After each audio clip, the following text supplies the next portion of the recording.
Урматтуу депутаттар, урматтуу Алтынбек, Исхак, Каныбек депутаттар. Мындай парламент биздин тарыхыбызда болбоптур. Кыргызстанда боло турган, мүмкүн боло турган оюш-кыйыштын баары ушул парламенттин тушунда өтүп, булардын көзү ачыла турган болуптур.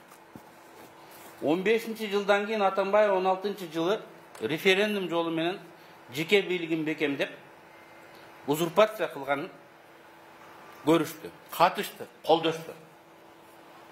Репрессия жолу менен жеке бийлигин күчөткөнүн көрүштү, унчукпай карап турушту.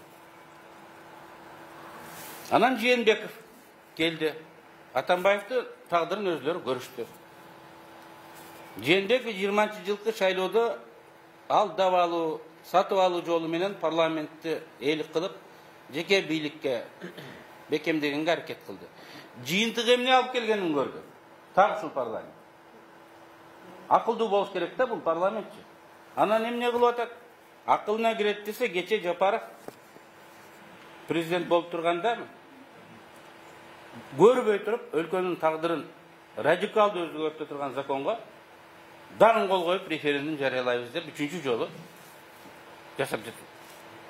Эгер ушул акыркы кадам болбосо, парламентти Конституция кабыл алса болот деп элди мындай ынандырсам болот эле да. Бул акыркы парламент калган авторитеттин, калган саясий легитимдүүлүгүн нөлгө түшүрдү. Ооба юридикалык жактан баран жок дей албайбыз.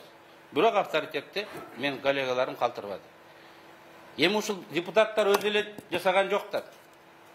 Өкмөттүн жетекчилери бар, парламенттин жетекчилери бар, мамлекеттин жетекчилери бар. Ушул парламент стабилизатор болуп атса, легитимизатор болуп атса, ушунун авторитетин сактаганга аракет кылыш керек эле да. Пайдаланып туруп, тарыхтын свалкасын ыргытып жибергендей болбош керек эле да.